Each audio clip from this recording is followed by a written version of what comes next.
क्योंकि सद्गुरु सारे ही संसार के लिए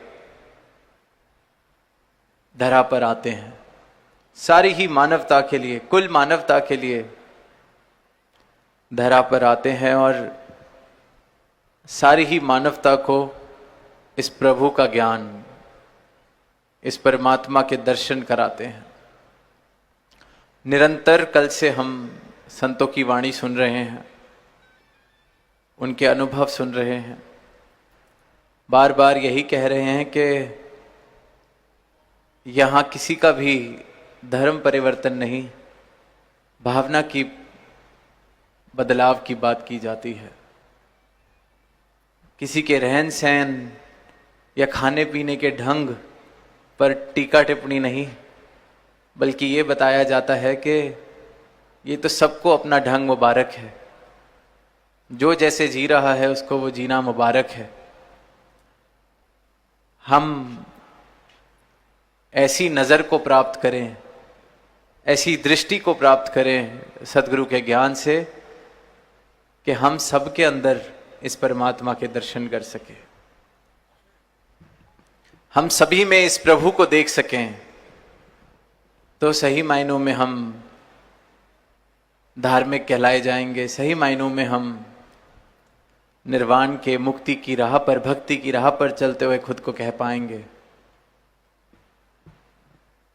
क्योंकि ऊपरी फर्क देखकर भेदभाव कर लेना तो बहुत आसान है, इंसान की फितरत है। जो मुझे अपने जैसा दिखता है उसे मैं अपना मान लेता हूं, जो मेरी भाषा बोलता है उसे मैं अपना करीबी मान लेता हूं, जो मेरे जैसा खाता पीता है उसे मैं अपना मान लेता हूं। क्योंकि मैं अपनी पहचान इन चीजों के साथ करता हूं। कोई मुझसे पूछे कि मैं कौन हूं, तो मेरी पहचान भी अपने शरीर के साथ जुड़ी है कि मैं फलां प्रदेश का रहने वाला हूं, मैं इस जाति का हूं, मैं उस कुल का हूं, मैं इस संस्कृति का हूं। मेरी सारी पहचान, अपने बारे में मैं जो जानता हूं, सब कुछ इस शरीर के साथ जोड़ा हुआ है मैंने। और फिर इसीलिए इसी के हिसाब से अपना पराया मैं बना लेता हूं।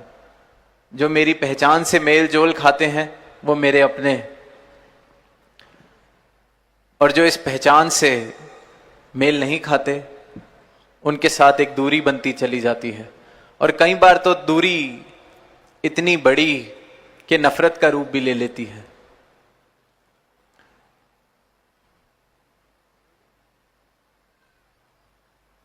और वह नफरत का रूप भी हम देखते हैं किस प्रकार इंसान का ही दुश्मन बन बैठता है, हैवानियत के प्रमाण देता है। पर फिर वहीं सद्गुरु अपने ज्ञान से मेरे जीवन को रोशन करते हैं और मुझे ये बताते हैं कि मैं ये शरीर नहीं हूं। जैसे हम सब अपने अपने मकान में रहते हैं, किसी का बड़ा मकान है, किसी का छोटा मकान है, किसी का पक्का मकान है, किसी का कच्चा मकान है, किसी का मकान शहर में है, किसी का मकान गांव में है।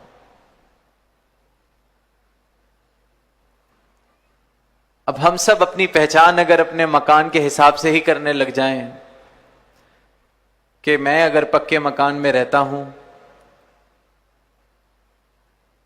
तो सिर्फ पक्के मकान वालों से ही मेरा उठना बैठना, जान पहचान, या मैं अगर कच्चे मकान में रहता हूं तो सिर्फ कच्चे मकान वालों से ही मेरा उठना बैठना, खाना पीना, मेल जोल, या मेरा मकान शहर में है तो जिनका मकान शहर में है मैं सिर्फ उनके साथ ही बोलचाल रखूंगा। क्योंकि अपनी पहचान अगर मकान से बना ली तो मकान मुझसे भी बड़ा हो गया।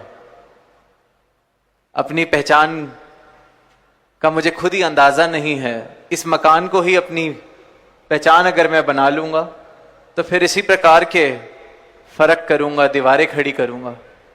और यही गलती इंसान करता जा रहा है।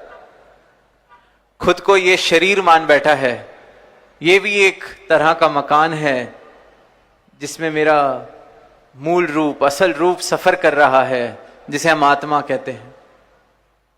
तो सद्गुरु अपने ज्ञान से मुझे यही बताते हैं कि तू ये शरीर नहीं है, ये स्थूल सत्ता, ये शरीर, ये अस्तित्व तेरा नहीं है। तेरा अस्तित्व तो ये सूक्ष्म आत्मा जो इस परमात्मा का अंश है। जैसे वो मकान हमारी पहचान नहीं है या हम मकान से अलग हैं, मकान में रहने वाला और मकान दोनों अलग चीजें हैं, इसी प्रकार इस शरीर में जो हम बस रहे हैं वो शरीर से अलग है।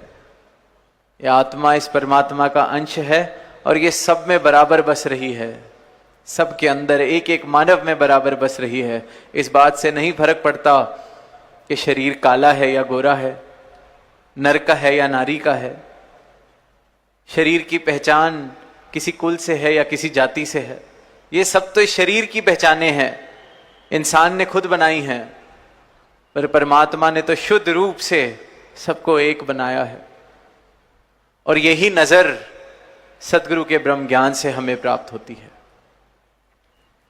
फिर फर्क पता चल जाता है कि ये शरीर तो एक मकान जैसी एक वस्तु मुझे मिली है, रहने वाला कोई और, रहने वाला ये परमात्मा स्वयं। और परमात्मा के बारे में हम सब ने ही पढ़ा है, बिन पग चले सुने बिन काना। सत्संग में निरंतर सुनते हैं, वेदों में, शास्त्रों में अनेक अनेक तरह से ये लिखा है, बिन पग चले सुने बिन काना, कर बिन कर्म करे विधि नाना। कि ये परमात्मा ये स्थूल सत्ता नहीं है, कोई इसको हाथ नहीं चाहिए इस सृष्टि को चलाने के लिए। ये तो सर्वव्यापी है, सर्वशक्तिमान है, इसके अंदर ही सब कुछ बस रहा है, निरंकार है, इसका कोई आकार नहीं है। ये जो सांसें भी हम ले रहे हैं ये इसकी कृपा से ले रहे हैं, इसने दी है तो हम ले रहे हैं। तो जब ऐसी सत्ता का मैं अंश हूं तो मैं फिर कैसे ये शरीर हो सकता हूं, मैं फिर कैसे ये स्थूल अस्तित्व हो सकता हूं। जब मुझे पैदा करने वाला, जन्म देने वाला जो मुझ में बस रहा है, जो मैं हूं, जब उसका ही कोई हाथ नहीं, पांव नहीं, आकार नहीं, तो फिर अपनी पहचान को, अपने अस्तित्व को मैंने कैसे ये शरीर समझ लिया। ये भूल या अज्ञानता इंसान करता चला आता है और इसी अज्ञानता को खत्म सद्गुरु का ज्ञान करता है, सद्गुरु की रोशनी करती है। सद्गुरु मेरे जीवन में आते हैं तो अंधकार से प्रकाश की ओर मेरे जीवन